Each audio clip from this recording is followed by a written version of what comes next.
September 19, 2025, a night that changed North America. In a grand White House ceremony, President Trump signed two executive orders, a sweeping ban on most foreign worker visas and the creation of the Trump Gold Card, offering fast-track citizenship for million-dollar investors. These moves, bold and disruptive, sent shockwaves through North America, especially Canada. In Ottawa, Prime Minister Mark Carney and his cabinet met in emergency session. Years of absorbing tariffs and renegotiating trade deals had tested Canada, but this was different, a direct threat to the economic partnership. The exclusion of skilled Canadian workers and a pay-to-play citizenship scheme felt like a betrayal. Quiet diplomacy was over. A decision had to be made that night. Just before midnight, Carney addressed the nation. He announced Canada was rejecting a major multi-billion-dollar energy and infrastructure deal with the U.S., a project central to Trump's economic plans. But Carney went further. Canada would now pursue economic independence. The message was clear. Canada would no longer follow America's lead. The response was immediate. Wall Street futures plunged, and Washington was left speechless. Canada, the quiet neighbor, had roared. Carney's speech was a declaration of national identity and a demand for mutual respect. He spoke of shared values and a future where Canada was no longer a junior partner. The era of being dictated to by executive orders from afar was over. The continent held its breath. For the first time in decades, Canada had drawn a line. The world watched as a new chapter in North American relations began. The shockwaves would not stop at the border. Canada's stand was a turning point. The balance of power had shifted. Carney's announcement was more than a cancelled deal, it was a historic pivot. For generations, Canada's policy had been built on its U.S. relationship, but now, economic independence was the new goal. This was a direct challenge to the old order of automatic alignment. Trump's executive orders shattered the balance, forcing Canada's hand. Carney's message partnership is a two-way street. If the U.S. changed the rules unilaterally, Canada would walk away. Economic independence didn't mean isolation, it meant diversification. Canada would seek new markets, new allies, and new supply chains. The aim, resilience and self-sufficiency, not dependence on a single, unpredictable partner. Canadians felt both anxiety and pride, fear of retaliation but pride in standing up for themselves. The idea of charting their own course resonated deeply. The era of polite compliance was ending. A new assertive Canada was emerging. The world took notice. The message was clear. Canada would no longer be the nice neighbor who always went along. The country was ready to define its own future. The end of automatic obedience had arrived. A new era had begun. Canada's bold move caught the world's attention. And Mexico's. Facing similar threats from Trump's policies, Mexico reached out to Ottawa within hours. The two leaders saw opportunity in crisis. Together, they could counterbalance U.S. pressure. A new alliance was born, built on mutual respect and shared interests.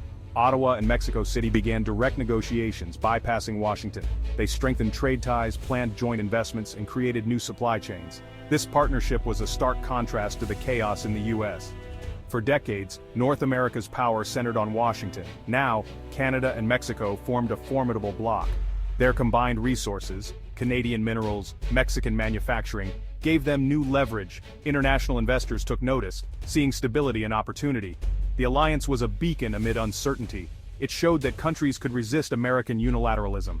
Canada and Mexico were no longer just spokes on a U.S. wheel. They were partners, shaping their own destiny. The continent's power dynamics had fundamentally shifted. A new North American alliance was rising. Declaring independence was the easy part. Surviving the fallout would be harder. Carney launched a national response, uniting premiers, business leaders, and citizens. The message: national unity in the face of challenge.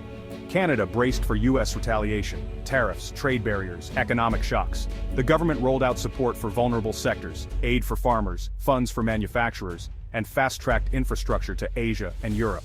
The goal: build an economic fortress and pivot to new opportunities. Securing supply chains was critical. Canada identified essential goods reliant on the U.S. and sought alternatives in Europe and Asia, while investing in domestic production.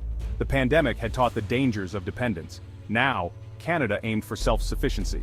Diplomatically, Canada went on the offensive.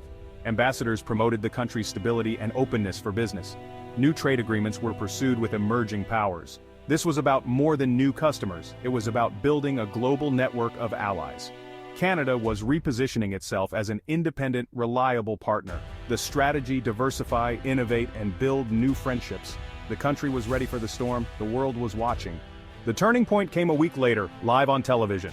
The U.S. ambassador to Canada, under pressure, let slip a stunning truth. While the Trump administration dismissed Canada's move as a minor spat, the ambassador admitted the U.S. was deeply dependent on Canadian resources, critical minerals, water, and energy.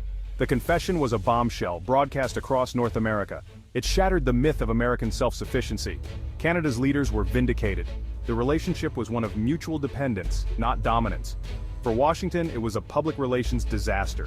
The ambassador was recalled, but the damage was done. America's negotiating position was undermined. The world saw the U.S. could not dictate terms without consequence. Canada's move was not symbolic, it was strategic, based on real leverage. The mask of American invincibility had slipped. The balance of power had visibly shifted. Canada's stand was validated for all to see. The game had changed. Carney and his team saw their moment. The ambassador's confession had revealed Canada's leverage to the world. Carney acted swiftly, announcing a review of all trade and resource agreements with the U.S. No threats, just a clear message.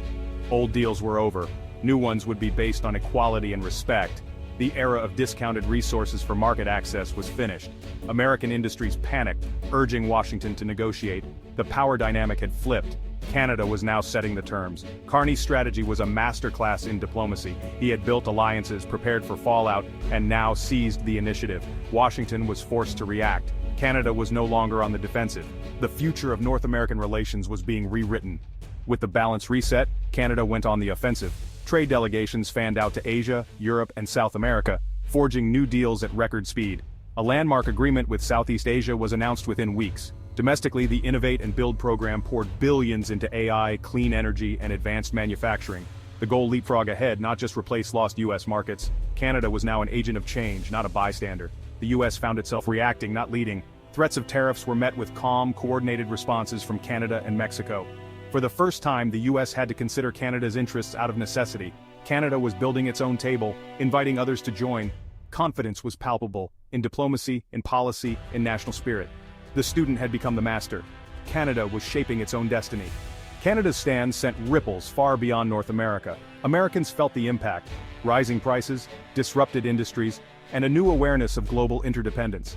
The crisis sparked debate about America's role in the world and the costs of alienating allies.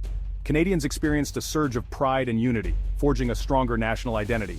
Carney's government was strengthened, and Canada emerged as a respected middle power. Globally, other nations took note. Canada's playbook inspired a rethinking of alliances and strategies. The world was becoming more multipolar, with Canada as a catalyst. Carney called for a complete review of the COSMA trade agreement, demanding a new deal based on equality. The era of automatic obedience was over. North American relations would now be defined by mutual respect and balance. Canada had changed the rules, for the continent and perhaps for the world.